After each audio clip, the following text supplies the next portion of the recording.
علی نبینا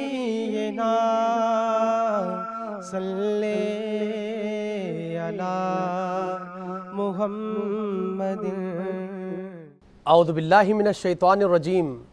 بسم اللہ الرحمن الرحیم، وبہ نستعین وہو خیر ناصر و معین۔ تمام تر حمد و ثنا اس خالق لم یزل کے لیے جو خالق ارض و سما ہے۔ وہ ایسا اول ہے کہ جس سے پہلے کوئی اول نہ تھا، اور ایسا آخر کہ جس کے بعد کوئی آخر نہ ہوگا۔ درود و سلام ہو سید الانبیاء رحمت للعالمین، امام الانبیاء خاتم النبیین محمد مصطفیٰ صلی اللہ علیہ وآلہ وسلم کی ذات اقدس پر، ان کی آل پاک پر، اصحاب منتجمین پر۔ ناظرین کرام، پروگرام شب رحمت میں آپ کا میزبان ڈاکٹر مظفر رضوی آپ کی خدمت میں حاضر ہے۔ میری جانب سے آپ تمام محترم ناظرین کی خدمت میں السلام علیکم ورحمۃ اللہ وبرکاتہ۔ ناظرین کرام، ماہ مبارکہ شعبان، جس کے لیے اللہ کے نبی صلی اللہ علیہ وآلہ وسلم کا فرمان ہے کہ شعبان میرا مہینہ ہے۔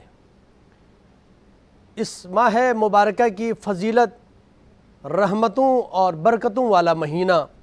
اور بالخصوص شب قدر کے بعد ایک بہت ہی مقدس ترین شب اسی ماہ مبارکہ شعبان میں، وہ شب 15 جسے شب برات کے نام سے بھی یاد کرتے ہیں۔ آج ہم اسی حوالے سے گفتگو کریں گے کہ رب کائنات بہانوں کے ذریعے سے، مختلف بہانوں کے ذریعے سے، مختلف ایام کے ذریعے سے، مختلف مہینوں کے ذریعے سے، شبوں کے ذریعے سے، دنوں کے ذریعے سے کسی طرح چاہتا یہی ہے کہ یہ میرا بندہ جو جہنم کا حقدار بن رہا ہے، کسی طرح کسی شب کسی لمحہ لوٹ کے میری بارگاہ میں آ جائے تاکہ میں اس کے گناہوں کو بخش دوں۔ اور یہ شب برات، جہاں آسمان دنیا میں رب کائنات جلوہ افروز ہو کے اعلان کرتے ہیں، ہے کوئی اپنے گناہوں کی بخشش طلب کرنے والا، ہے کوئی اپنے گناہوں کی مغفرت طلب کرنے والا، لہٰذا یہ مغفرت اور برکتوں کی شب ہے۔ اس شب میں تمام مسلمانان عالم شب کو عبادت میں گزارتے ہیں، اور اس کی بڑی فضیلتیں ہیں۔ اس شب کی فضیلت کے حوالے سے آج ہم نے یہاں پر ایک پروگرام کا انعقاد کیا ہے، اور ہمارے ساتھ جید علماء کرام تشریف فرما ہیں۔ ہمارے ساتھ مختصراً ان کا تعارف آپ کے سامنے پیش کرنا چاہوں گا۔ تشریف فرما ہے محترم جناب ممتاز عالم دین مفتی محمد زاہد اسلم رضوی صاحب۔ السلام علیکم ورحمۃ اللہ۔ وعلیکم السلام ورحمۃ اللہ۔ بہت شکریہ، آپ ہمارے پروگرام میں تشریف لائے۔ اور آپ کے ساتھ تشریف فرما ہے اسسٹنٹ پروفیسر جامعہ کراچی محترم جناب ڈاکٹر جواد حیدر ہاشمی صاحب۔ السلام علیکم ورحمۃ اللہ۔ وعلیکم السلام ورحمۃ اللہ وبرکاتہ۔ اور آپ کے ساتھ تشریف فرما ہے ممتاز عالم دین حضرت علامہ عبد الخالق فریدی صاحب، ہمارے ساتھ تشریف فرما ہے۔ السلام علیکم ورحمۃ اللہ وبرکاتہ۔ اور آپ کے ساتھ تشریف فرما ہے ممتاز نعت خواں منقبت خواں جناب محمد ارشد لودھی صاحب۔ سلسلہ گفتگو کا باقاعدہ آغاز کرنا چاہوں گا۔ سب سے پہلے محترم جناب مفتی محمد زاہد اسلم رضوی صاحب، آپ کی خدمت میں سوال رکھوں گا، اور یہی سوال میں تینوں علماء کرام کے سامنے رکھوں گا اس حوالے سے کہ اس شب برات کی فضیلت قرآن و مجید کے اندر مختصراً اگر تینوں علماء کرام اس کا اگر جواب ناظرین کی خدمت میں پیش کریں۔ جی بسم اللہ الرحمن الرحیم، نحمدہ ونصلی علی رسولہ الکریم، اما بعد فاعوذ باللہ من الشیطان الرجیم، بسم اللہ الرحمن الرحیم، حامیم والکتاب المبین، انا انزلناہ فی لیلۃ مبارکۃ انا کنا منذرین فیہا یفرق کل امر حکیم۔ شب برات لیلۃ القدر کے بعد سب سے زیادہ اہمیت اور فضیلت والی رات ہے۔ ویسے تو یہ پورا مہینہ بڑی عظمتوں اور فضیلتوں اور رفعتوں اور بلندیوں والا ہے، لیکن اس ماہ مبارک کی جو 15ویں رات ہے، جسے ہم شب برات کہتے ہیں، نصف شعبان المعظم کہتے ہیں، یہ بڑی ہی فضیلت اور اہمیت کی حامل رات ہے۔ اور اس رات کی فضیلت میں کسی قسم کا کوئی اعتراض یا کوئی شک و شبے کی گنجائش نہیں رہتی، کیونکہ اللہ تعالیٰ نے قرآن کریم میں اس رات کو لیلۃ مبارکۃ کے نام سے منسوب کیا۔ تو ہم اس کشمکش اور اس ٹینشن کو دور کرنے کے لیے تھوڑا سا حوالہ جات دیکھ لیتے ہیں اور علماء کرام کے فرامین دیکھ لیتے ہیں۔ اللہ کریم نے فرمایا نا، انا انزلناہ فی لیلۃ مبارکہ، کہ یہ ایسی رات ہے جو برکت والی رات ہے۔ تو اس کے حوالے سے علماء کرام مفسرین کرام کے کچھ اقوال ہیں، وہ میں آپ کے گوش گزار کرنا چاہوں گا۔ سب سے پہلے تفسیر ضیاء القرآن جلد نمبر 4 صفحہ نمبر 433 میں پیر کرم شاہ صاحب نے فرمایا کہ ہی لیلہ نصف شعبان، کہ جس رات کو برکت والی رات قرار دیا گیا ہے وہ شعبان کی 15ویں شب ہے۔ اور اس کے علاوہ تفسیر تبری ہے جلد نمبر 10 ہے صفحہ نمبر 76 ہے۔ اور اس کے علاوہ تفسیر روح المعانی شریف جلد نمبر 13 صفحہ نمبر 176، تفسیر خازن جلد نمبر 6 صفحہ نمبر 87، اور تفسیر مدارک ہے جلد نمبر 3 ہے صفحہ نمبر 276 ہے۔ اور اس کے علاوہ تفسیر ساوی ہے جلد نمبر 5 صفحہ نمبر 55، اور تفسیر بغوی جلد نمبر 4 صفحہ نمبر 145 ہے۔ اور اس کے علاوہ تفسیر کشاف جلد نمبر 4 صفحہ نمبر 144 کے اندر یہ بات لکھی گئی ہے کہ جس رات کو لیلۃ مبارکۃ کہا گیا ہے یہ رات 15 شعبان المعظم کی 15ویں شب ہے، اور اس رات کے اور بھی بہت سارے نام لکھے گئے ہیں۔ تفسیر روح المعانی شریف جلد نمبر 13 صفحہ نمبر 176 پہ علامہ محمود علوسی نے بڑی بہترین بات لکھی۔ آپ فرماتے ہیں وقال اکرامۃ وہی جماعت ہی لیلہ مبارکۃ یا نصف شعبان۔ آپ نے آگے ایک بات نقل کی ہے اسی آیت کے زیر تحت، انا انزلناہ فی لیلۃ مبارکۃ کے تحت لکھتے ہیں کہ یہاں پر جس رات کو لیلۃ مبارکۃ کا نام دیا گیا ہے وہ رات بڑی فضیلت والی رات ہے۔ اس میں ایک جماعت جو بڑی کثیر تعداد میں جماعت ہے، جس میں علماء کرام ہیں، جس میں مفسرین کرام ہیں۔ علامہ محمود علوسی نے لکھا کہ اس پر ایک بہت بڑی جماعت ہے جس کا اس پر اجماع ہے کہ جی یہاں پر جس رات کا تذکرہ کیا گیا ہے وہ رات ہے یہ شب برات، اور یہ رات ہے شعبان المعظم کی 15ویں شب۔ اب اس کے حوالے سے اللہ کریم فرماتا ہے فیہا یفرق کل امر حکیم، کہ اس رات کے اندر ایک سال یعنی کہ آج جو شعبان المعظم کی شب برات ہے اس سے لے کر آئندہ سال تک آنے والے رات تک کے درمیان میں جو بھی معاملات ہوتے ہیں وہ طے کیے جاتے ہیں، اور مرنے والوں کی فہرست لکھی جاتی ہے، اور کس نے کیا کرنا ہے وہ سارے معاملات لکھے جاتے ہیں۔ اب یہ نص 31 سے ثابت ہو گیا، اور والنص ما سیق الکلام الاجلی، اصول فقہ کے اندر یہ بات آئی ہے کہ جس کلام کے لیے نص چلایا گیا ہو اس نص قطعی کہتے ہیں، اور نص قطعی کے آگے کوئی بندہ کسی قسم کا اعتراض نہیں کر سکتا۔ ہم اس پہ انشاءاللہ مزید گفتگو کریں گے اعمال کے حوالے سے، دعاؤں کے حوالے سے، اور لیکن فی الحال قرآن و حدیث کی روشنی میں اس خود شب برات کی حیثیت اور اس کا مقام اور اس کی فضیلت کیا ہے، اسی حوالے سے میں ڈاکٹر صاحب سے گزارش کروں گا کہ آپ اسی سوال کو اگر ناظرین کی خدمت میں پیش کریں۔ اعوذ باللہ من الشیطان الرجیم، بسم اللہ الرحمن الرحیم۔ شب برات یقیناً ایک انتہائی اہم اور مقدس راتوں میں سے ایک ہے۔ جس طرح اللہ رب العزت نے دنیا کے اندر مختلف مکانات کو ایک جیسا مقام عطا نہیں فرمایا، وہ زمین کہ جو اللہ رب العزت کے ساتھ خاص ہوتی ہے اس زمین کا مقام باقی جگہوں سے بہتر ہوتا ہے، بلندتر ہوتا ہے۔ اسی طرح سال بھر کے تمام ایام ایک جیسے نہیں ہیں، سال بھر کی تمام راتیں ایک جیسی نہیں ہیں۔ ہفتے میں جمعے کا دن مقدس ہے اور جمعے کے دن کو باقی دنوں کے اوپر برتری حاصل ہے۔ سال بھر کے مہینوں میں رمضان المبارک کو باقی مہینوں کے اوپر برتری حاصل ہے، اور سال بھر کے ایام میں رمضان المبارک کے ایام کو باقی دنوں کے اوپر برتری حاصل ہے، اور شب قدر کو ان سب کے اوپر برتری حاصل ہے۔ اسلامی روایات کی روشنی میں شب قدر کے بعد جس دن کو، جس رات کو سب سے زیادہ فضیلت حاصل ہے وہ یہی شب برات ہے، 15 شعبان المعظم کی رات، چونکہ اس رات اللہ رب العزت کے رحمتوں کا نزول ہوتا ہے۔ اللہ رب العزت اپنی مغفرت اور اپنی بخشش کے دروازے جو ہے انسان کے سامنے کھول لیتا ہے۔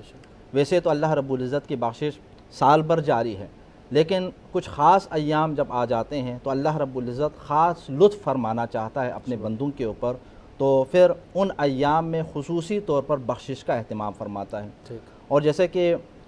جو ہم برات کہہ رہے ہیں تو اس کا اصل مطلب بھی براعت سے ہے، یعنی چھٹکارا۔ کس چیز سے چھٹکارا؟ گناہوں سے چھٹکارا۔ انسان نے جو نافرمانیاں کی ہیں ان گناہوں سے اور جو عصیان اس نے کیا ہے اس سے سرزد ہو گیا ہے، ان سے چھٹکارا حاصل کرنے کے رات جو ہے وہ نصف شعبان کی رات ہے۔ تو لہٰذا روایات کے اندر اس رات باقاعدہ شب بیداری کے حوالے سے تاکید ہمیں ملتی ہے، اور رات کو شب بیداری کر کے باقاعدہ دعائیں پڑھنے کا اور اللہ رب العزت کے حضور میں بخشش مانگنے کا جو ہے جزاک اللہ۔ علامہ عبدالخالق فریدی صاحب، آپ اسی سوال کو ناظرین کی خدمت میں کیسے پیش کریں گے کہ اس کی فضیلت قرآن و حدیث کی روشنی میں؟ اعوذ باللہ من الشیطان الرجیم، بسم اللہ الرحمن الرحیم۔ انا انزلناہ فی لیلۃ مبارکۃ انا کنا منذرین۔ جس طرح مجھ سے پہلے دو علماء نے آپ کو اس رات کے متعلق بڑی تفصیل کے ساتھ بتایا، تو اس رات کے علاوہ بھی جو شعبان کا مہینہ ہے وہ رسول اکرم صلی اللہ علیہ وسلم اس مہینے میں کثرت کے ساتھ روزے رکھتے تھے۔ حدیث پاک میں آیا ہے کہ آپ صلی اللہ علیہ وسلم سال کے باقی 11 مہینوں میں رمضان کو چھوڑ کر اتنے روزے کثرت تسلسل کے ساتھ نہیں رکھتے تھے جتنا کہ شعبان میں رکھتے۔ اب اس رات کے حوالے سے بھی جو اس کے بعد کا روزہ ہے یا اس سے پہلے کا روزہ ہے، یعنی 3 روزے آپ صلی اللہ علیہ وسلم ہر مہینے کی درمیانی جو تاریخیں ہیں 13، 14، 15 اس کو رکھتے تھے۔ تو آپ صلی اللہ علیہ وسلم سے خاص اس روزے کے متعلق سوال کیا گیا، پوچھا گیا، تو آپ نے فرمایا یہ وہ رات ہے جس میں اللہ کے ہاں اعمال پیش کیے جاتے ہیں، سبحان اللہ، اور میرا دل یہ چاہتا ہے، مجھے یہ پسند ہے کہ میرے اعمال جب پیش ہوں تو میں روزے سے ہوں۔ سبحان اللہ۔ اور رسول اکرم صلی اللہ علیہ وسلم نے اس کا بہت یعنی روزوں کا بہت اہتمام فرماتے۔ اب اس میں ایک تھوڑی سی ایک چیز یہ پیدا ہوتی ہے کہ جس طرح اس رات کو جو اعمال کے فیصلے کیے جاتے ہیں، ایسے ہی شب قدر کے بارے میں بھی، لیلۃ القدر کے بارے میں بھی قرآن مجید میں موجود ہے کہ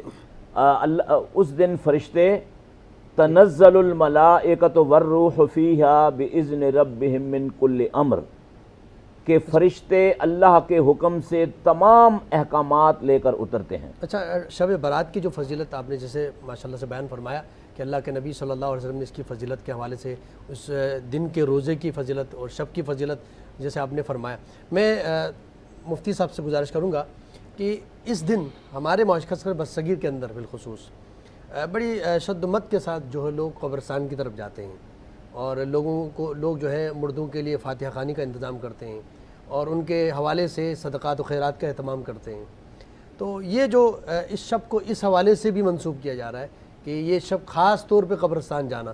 تو آپ کیا فرماتے ہیں اس حوالے سے؟ بالکل، دیکھیں جی، کیونکہ یہ اس شب کا نام ہے شب برات، تو شب برات میں ہم نے اپنے زندوں کو بھی بری کرنا ہے اور ہم نے اپنے مردوں کو بھی بری کروانا ہے، اور ان کا یہی طریقہ کار ہے کہ قبرستان میں جانا ہے، کیونکہ ترمذی شریف جلد نمبر 2 کی حدیث پاک ہے، حضور علیہ الصلوۃ والسلام کے بارے میں ہم عائشہ فرماتی ہیں کہ میں نے جب آقا دو جہاں فخر موجودہ صلی اللہ علیہ وسلم کو نہ دیکھا اپنے حجرہ مبارک میں، تو فرماتی ہیں کہ میں ان کو دیکھنے کے لیے گئی تو میں نے دیکھا کہ آپ قبرستان کے اندر تھے۔ تو ام عائشہ صدیقہ رضی اللہ تعالیٰ عنہ فرماتی ہیں کہ میں نے حضور کی بارگاہ میں عرض کی کہ یا رسول اللہ آپ یہاں کیسے؟ حضور نے فرمایا کہ یہ رات ہے شب برات، اور اس رات میں قبرستان میں اس لیے آیا ہوں کہ میں اپنی امت کے مرحومین کے لیے دعائے مغفرت کروانے آیا ہوں، اور اللہ کی بارگاہ میں طویل سجدوں کی صورت میں اور دست دراز کر کے اللہ کی بارگاہ میں اپنے مرحومین کی مغفرت کروانا چاہتا ہوں جو میری امت کے چلے گئے ہیں۔ اور 28ویں پارے میں اللہ کریم نے ارشاد فرمایا والذین جاءوا من بعدهم یقولون ربنا اغفر لنا ولاخواننا الذین سبقونا بالایمان، اور ویسے بھی چاہیے کہ جو لوگ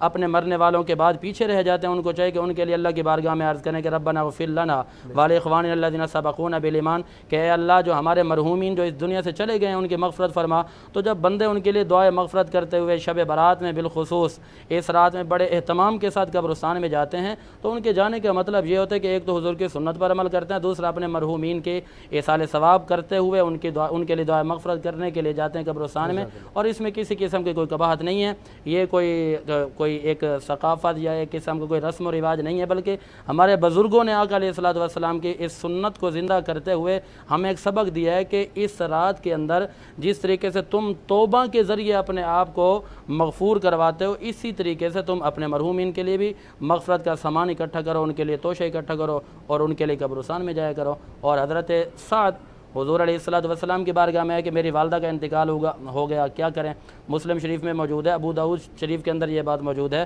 تو حضور علیہ الصلوۃ والسلام نے فرمایا کہ اپنی ماں کے ایصال ثواب کے لیے جو ہے کنواں کھدوا دیا جائے، تو انہوں نے کنواں کھدوایا، تو حضور نے فرمایا کہ یہ کنواں سعد کی ماں کے لیے۔ آپ عرض کرتے ہیں کیا اس کا ثواب کتنا ہوگا؟ حضور نے فرمایا کہ جب تک یہ کنواں چلتا رہے گا اللہ تعالیٰ تمہیں بھی برابر ثواب دے گا اور تمہاری ماں کی قبر پر بھی رحمتوں کا نزول فرماتا رہے گا۔ ڈاکٹر صاحب،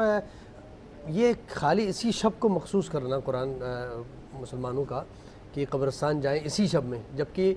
ان کی مغفرت کے لیے خاص کر والدین کے لیے تو قرآن میں باضابطہ حکم ہے کہ ان کے لیے رب ارحمہما کما ربیانی صغیرہ کی دعائیں تو ہر وقت کرنی چاہیے، چاہے وہ زندہ ہوں تب بھی ان کے لیے مغفرت کی دعا، اور اگر وہ دنیا سے رخصت ہوئیں تو ان کی زیادہ شدت سے دعا ہونی چاہیے۔ تو یہ تو سال بھر ہونا چاہیے، لیکن اس شب کے لیے خصوصی طور پہ اہتمام ہوتا ہے، آپ کیا کہتے ہیں اس حوالے سے؟ دیکھیں آپ نے بالکل صحیح فرمایا، دعا اور استغفار کا سلسلہ کسی خاص دن اور کسی خاص وقت سے جو ہے وہ مختص نہیں ہے، اس کے ساتھ خاص نہیں ہے، بلکہ آپ پورے سال بھر جو ہے یہ سلسلے جو ہے وہ جاری رکھیں،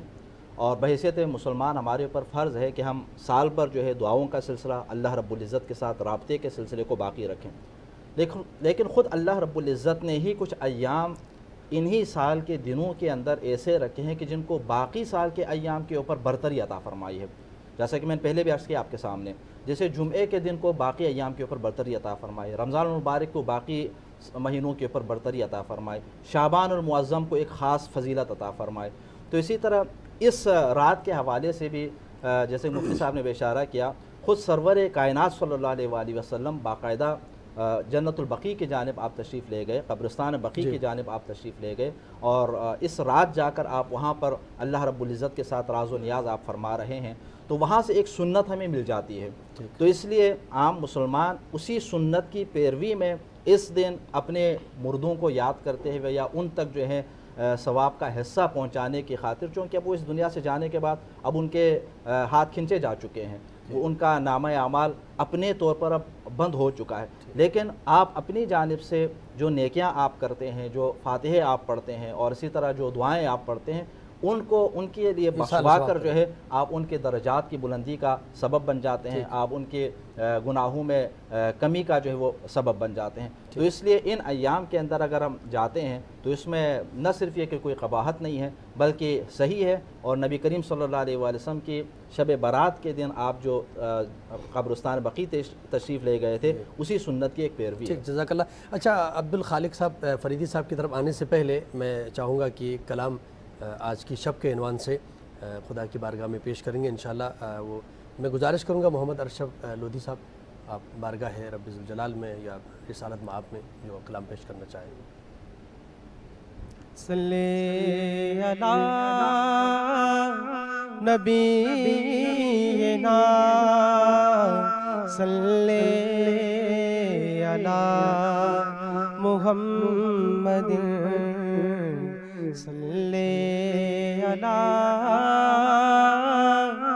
شفیعنا صلی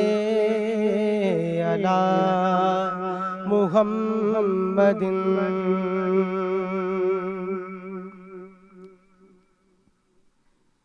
اے ختم رسول مکی مدنی، اے ختم رسول مکی مدنی، اے ختم رسول مکی مدنی، کونین میں تم سا کوئی نہیں، کوئی نہیں، اے ختم رسول مکی مدنی، اے ختم رسول مکی مدنی، کونین میں تم سا کوئی نہیں، کوئی نہیں، اے نور مجسم، اے نور مجسم شفاعِ دیں، کونین میں تم سا کوئی نہیں، کوئی نہیں، اے ختم رسول مکی مدنی، اے ختم رسول مکی مدنی، کونین میں تم سا کوئی نہیں، کوئی نہیں، اے ختم رسول مکی مدنی۔ یہ شان تمہاری ہے آقا، تم عرش بری تک جا پہنچے، یہ شان تمہاری ہے آقا، تم عرش بری پر جا پہنچے، تم عرش بری پر جا پہنچے، شان نبی ہے سب لیکن ذیشان نبی ہے سب لیکن معراج کا دولہ کوئی نہیں ہے ختم رسل مکی مدنی ہے ختم رسل مکی مدنی کونین میں تم سا کوئی نہیں ہے ختم رسل مکی مدنی ہے ختم رسل ہو جائے اگر ایک نظر کرم ہو جائے اگر ایک نظر کرم لاج بھی ہماری رہ جائے تو لاج ہماری رہ جائے شافعِ محشر تیرے سوا شافعِ محشر تیرے سوا بخشش کا وسیلہ کوئی نہیں ہے شافعِ محشر تیرے سوا بخشش کا وسیلہ کوئی نہیں ہے ختم رسل مکی مدنی ہے ختم رسل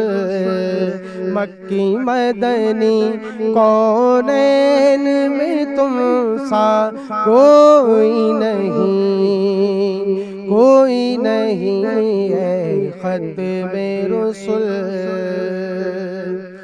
اوصاف تو سب نے پائے ہیں اوصاف تو سب نے پائے ہیں پر حسن سراپا کوئی نہیں اوصاف تو سب نے پائے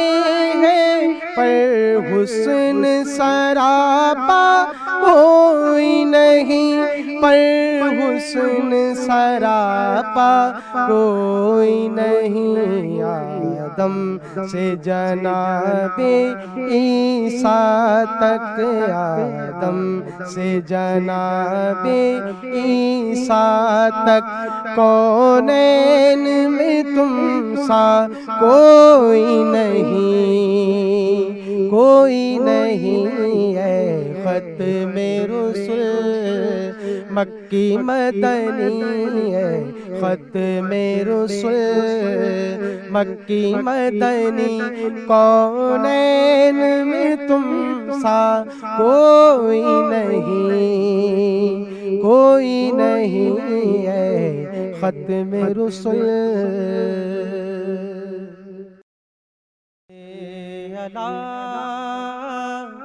نبینا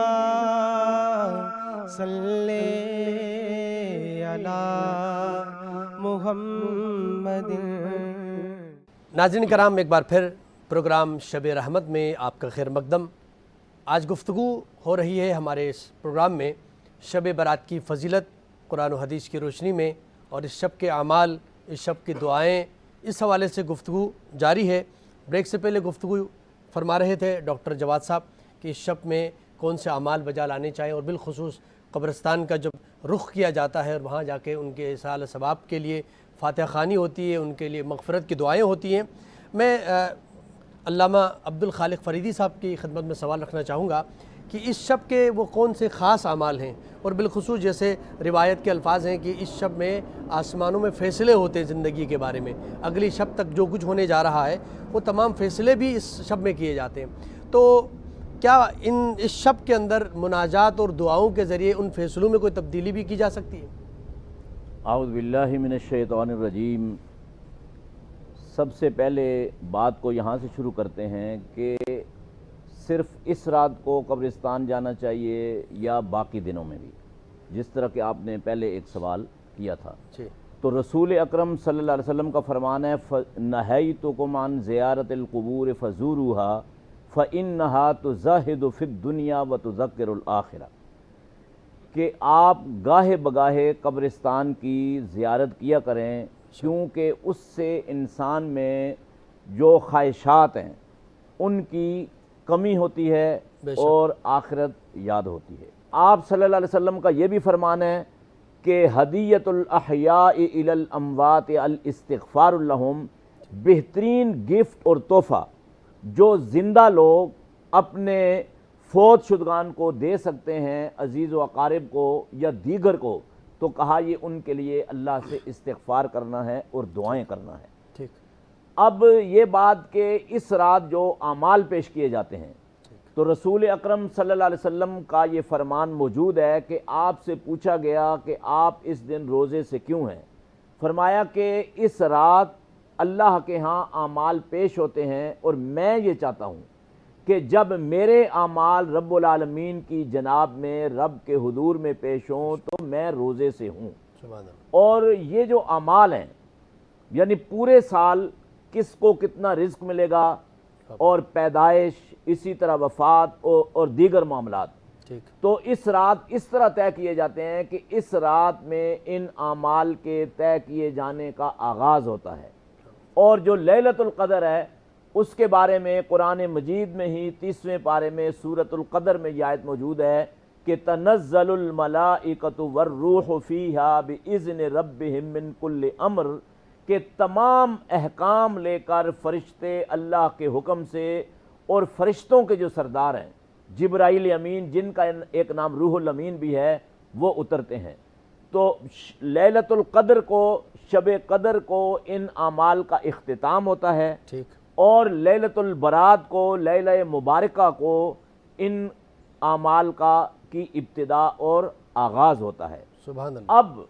اتنی جو مبارک رات ہے، ویسے تو عام حالات میں بھی اللہ سے ہمیں دعائیں کرنی چاہیے، بے شک، کیونکہ ہر لمحے جو دعائیں منظور کرنے والا اور دعاؤں کو سننے والا اور دعاؤں کو قبول کرنے والا اور دعائیں کرنے کی دعوت دینے والا یہ رب العالمین ہے۔ جیسے کہ اللہ رب العالمین کا ارشاد ہے وَإِذَا سَأَلَكَ عِبَادِي عَنِّي فَإِنِّي قَرِيبٌ أُجِيبُ دَعْوَةَ الدَّاعِ إِذَا دَعَانِ فَلْيَسْتَجِيبُوا لِي وَلْيُؤْمِنُوا بِي لَعَلَّهُمْ يَرْشُدُونَ، کہ اے محمد صلی اللہ علیہ وسلم، آپ سے جب میرے بندے میری ذات کے بارے میں یعنی رب العالمین کے بارے میں سوال کریں تو آپ انہیں فرمائیے، انہیں بتائیے کہ میں ان کے قریب ہوں، اور ہر پکارنے والے کی، بلانے والے کی، آواز دینے والے کی آواز کو، پکار کو، دعا کو سنتا ہوں۔ تو لوگوں کو چاہیے کہ مجھے پکاریں۔ یہ عام حالات ہیں، لیکن جو برکتوں والی راتیں ہوتی ہیں اور برکتوں والے دن ہیں، جیسے جمعۃ المبارک ہے اور جیسے رمضان کے دن ہیں، اسی طرح برکتوں والی جو راتیں ہیں، رمضان کی عام راتیں ہیں یا جمعہ کی رات عام دنوں میں، اور پھر لیلۃ القدر کی جو راتیں ہیں، اسی طرح یہ جو لیلۃ البرات ہے، تو یہ بہت ہی قیمتی راتیں ہیں اللہ سے دعائیں مانگنے کے سلسلے میں، مناجات کے سلسلے میں، التجاؤں کے سلسلے میں، اور خصوصاً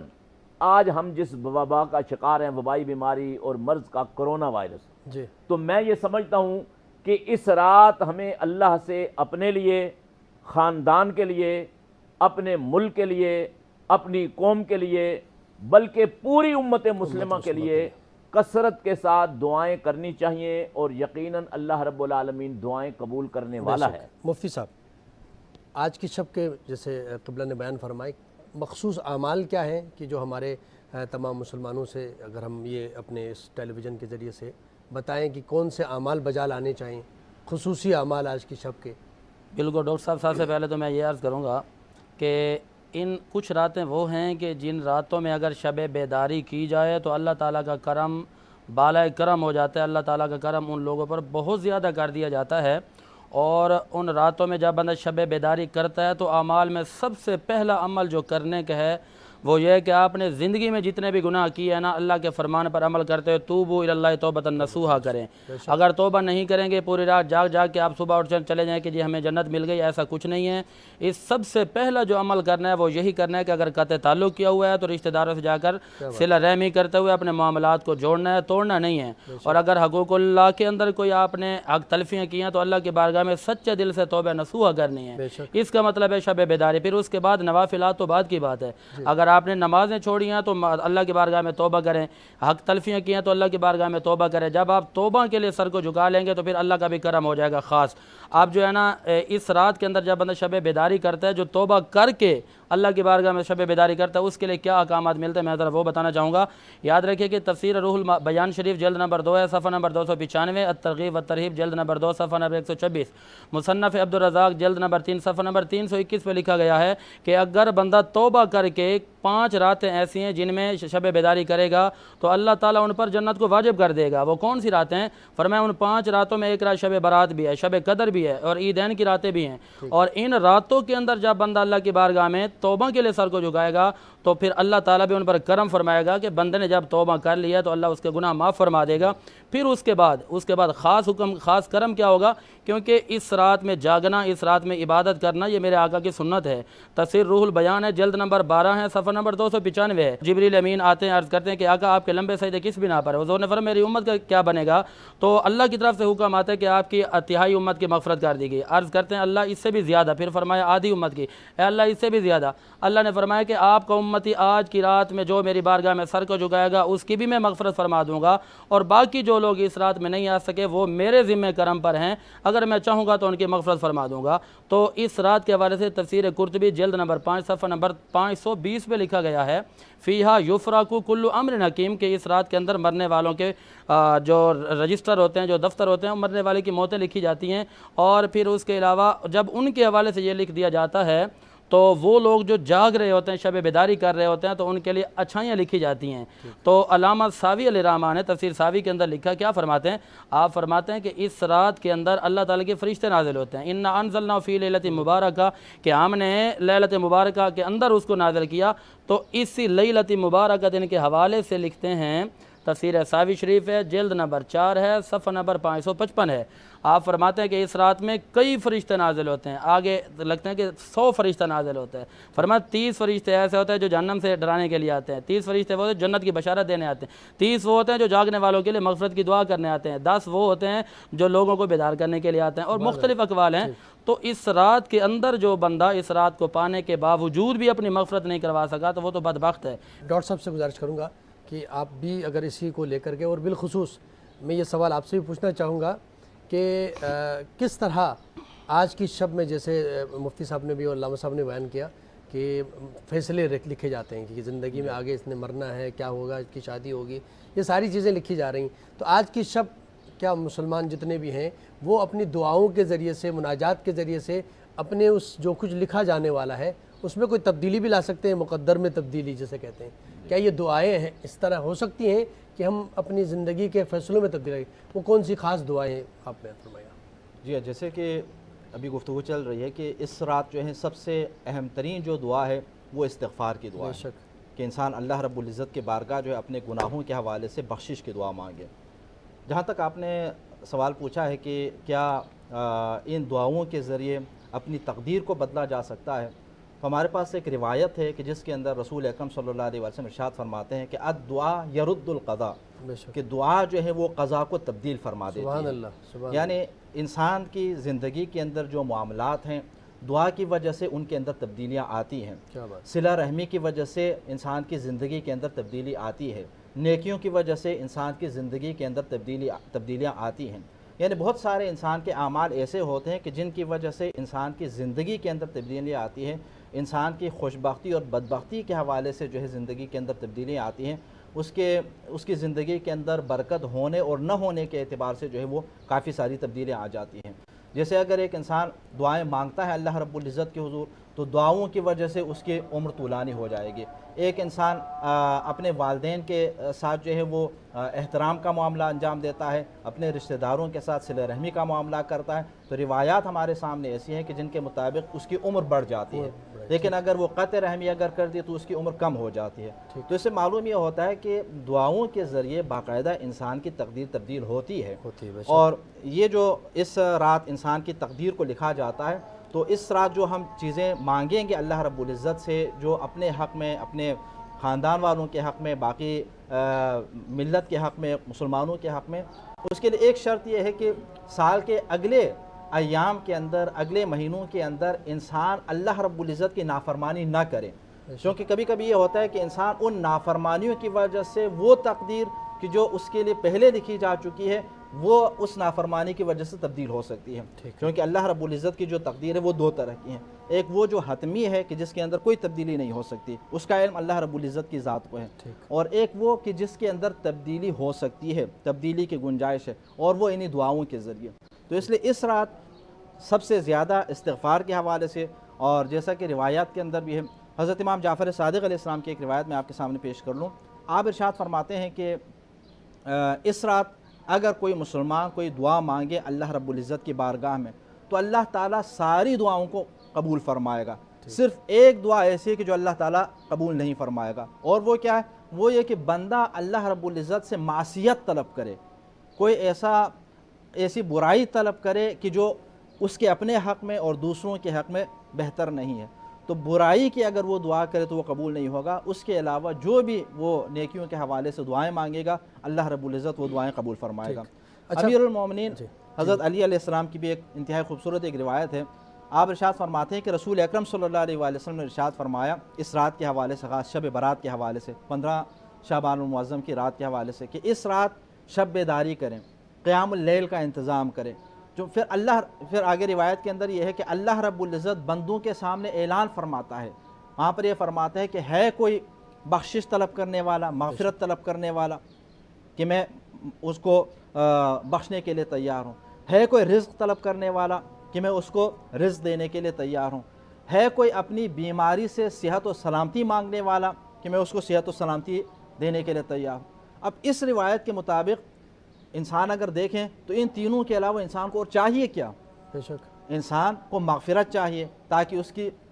دنیا کے بعد آخرت کی جو ابدی زندگی ہے وہ کامیاب ہو جائے۔ اور اس کے بعد امام نے جو یہاں پر فرمایا کہ رسول اکرم صلی اللہ علیہ وسلم کے قول کے مطابق کہ اگر رزق چاہیے تو رزق کی دعا مانگے،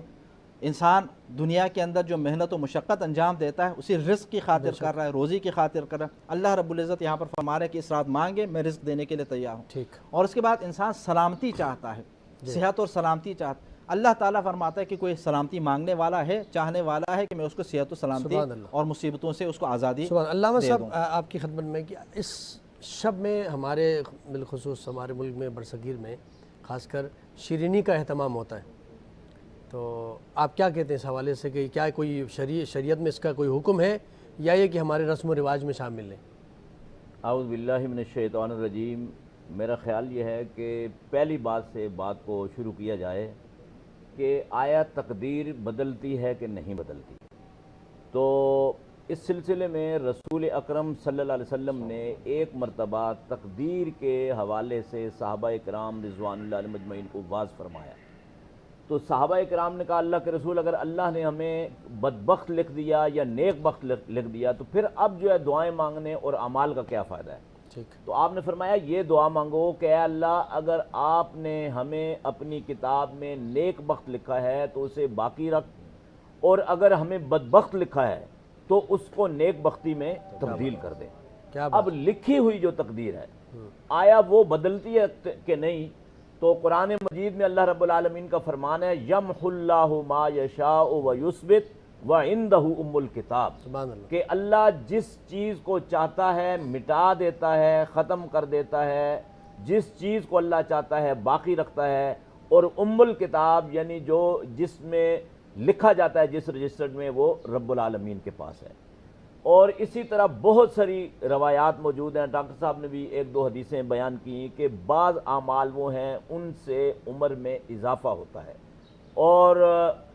تقدیر جو ہے اس سے بدلتی ہے۔ تو گویا کہ ہر لمحے ہمیں کوشش میں لگے رہنا چاہیے اور یہ یقین رکھنا چاہیے حتمی طور پر کہ اللہ کے حکم سے اور دعاؤں کے ذریعے یہ تقدیر بدل سکتی ہے، تبدیل ہو سکتی ہے، اس کے لیے ہمیں کوشش کرنی چاہیے۔ اور صاحب آج کی شب کی ایک فضیلت اور بھی ہے، جس طرح مسلمانان عالم میں جی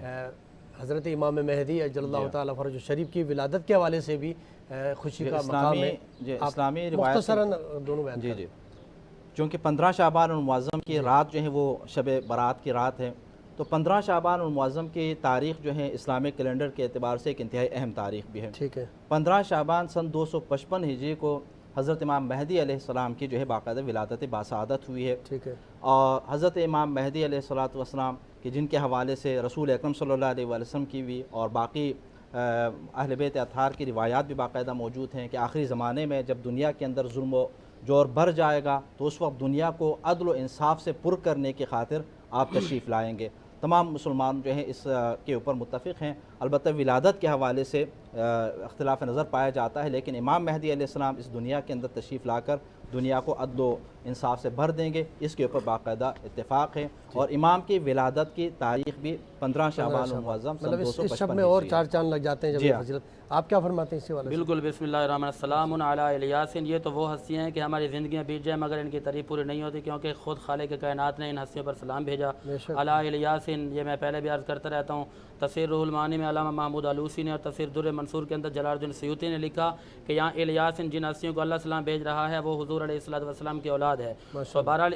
امام مہدی علیہ السلام کی جہاں تک بات کی جاتی ہے تو ان کا نام ہے محمد بن حسین بن علی بن محمد بن علی رضا مہدی المنتظر صاحب زماں، یہ آپ کے القابات ہے، یہ آپ کے نام سے پکارا جاتا ہے۔ آپ کی والدہ کا نام ام ولد بھی ہے، ام ولد اور نرجس بھی کہا جاتا ہے۔ اور امام کے حوالے سے میں اتنا عرض کروں گا کہ جن ہستیوں کو اللہ نے سلام بھیجا ہے پھر ان کا کردار کیا ہے کہ جب آپ اس کائنات میں تشریف لائے تو آپ 2 زانوں بیٹھے ہوئے تھے، آپ نے اللہ کی بارگاہ میں سجدہ کر دیا اور آپ کے والد گرامی نے آپ کو اپنی گود میں بٹھایا۔ گود میں بٹھانے کے بعد آپ نے اپنا لعاب دہن منہ میں ڈالا جسے گھٹی کہتے ہیں، اور پھر اس کے بعد یہ فرمایا کہ بیٹے آپ بحکم اللہ کے حکم سے کلام کرو۔ اور جب بچپن کے عالم میں گود کے اندر بیٹھ کر کلام کیا تو قرآن نے اس واقعے کو اس طریقے سے بیان کیا کہ وَنُرِيدُ أَن نَمُنَّ عَلَى الَّذِينَ اسْتُضْعِفُوا فِي الْأَرْضِ وَنَجْعَلَهُمْ أَئِمَّةً وَنَجْعَلَهُمُ الْوَارِثِينَ۔ اور پھر دیکھنے والے یہ کہتے ہیں کہ جب ہم نے دیکھا تو امام جب سجدے کی حالت میں بیٹھے تھے تو آپ کو چھینک آئی، آپ نے کہا الحمدللہ۔ بچپن کی حالت میں بھی جانتے تھے کہ جب چھینک آتی ہے تو بندہ الحمدللہ کہتا ہے اور اس کے جواب میں یارحمک اللہ کہا جاتا ہے۔ سجدے میں گر جاتے ہیں تو آپ کی دائیں جانب جب دیکھا گیا تو ایک بلشت کے برابر آپ کے دائیں جانب کچھ کلمات لکھے ہوئے تھے۔ وہ کلمات کیا تھے؟ قرآن کہتا ہے وَقُلْ جَاءَ الْحَقُّ وَزَهَقَ الْبَاطِلُ إِنَّ الْبَاطِلَ كَانَ زَهُوقًا۔ اور پھر اللہ تعالیٰ قرآن کریم کے 27ویں پارے میں بھی ان کی فضیلت بیان فرماتا ہے مَرَجَ الْبَحْرَيْنِ يَلْتَقِيَانِ بَيْنَهُمَا بَرْزَخٌ لَا يَبْغِيَانِ فَبِأَيِّ آلَاءِ رَبِّكُمَا تُكَذِّبَانِ يَخْرُجُ مِنْهُمَا اللُّؤْلُؤُ وَالْمَرْجَانُ۔ اگر 10 سیکنڈ اور مل جائیں تو میں ایک حدیث سنا دوں۔ حدثني ابو الموسى القاضي عن ابيه جعفر الصادق عن ابيه محمد باقر عن ابيه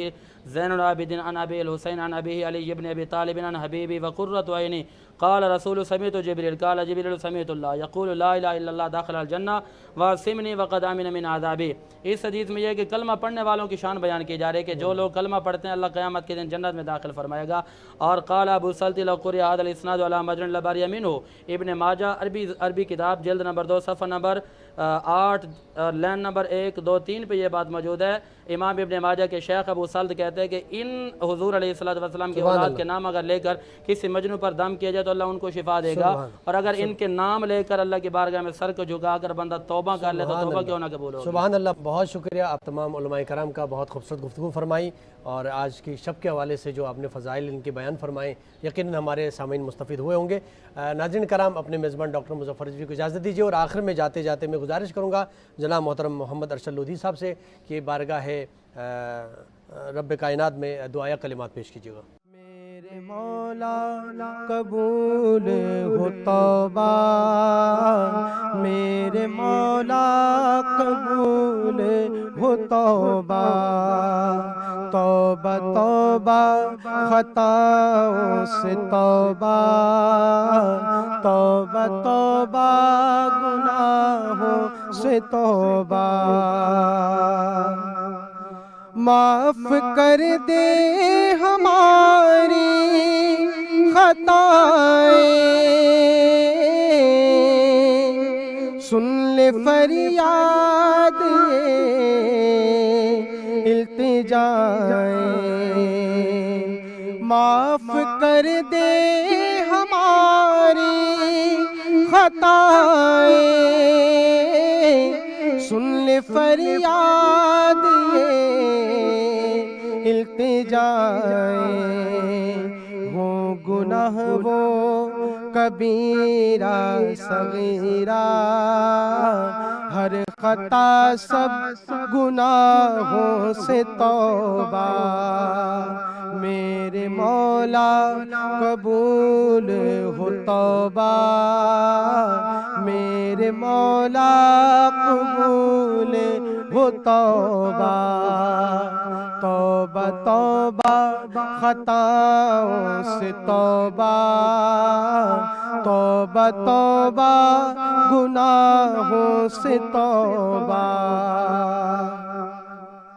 ہم برے ہیں بھلے ہیں تیرے ہیں، قہر سے تیرے ہم ڈر رہے ہیں، ہم برے ہیں بھلے ہیں تیرے ہیں، قہر سے تیرے ہم ڈر رہے ہیں، تو ہے غفار یہ ہے عقیدہ، ہر خطا سب گناہوں سے توبہ، توبہ توبہ خطاؤں سے توبہ، توبہ توبہ گناہوں سے توبہ، میرے مولا قبول ہو توبہ، میرے مولا قبول ہو توبہ، واسطہ دے رہے ہیں نبی کا، فاطمہ زہرا مولا علی کا، واسطہ دے رہے ہیں نبی کا، فاطمہ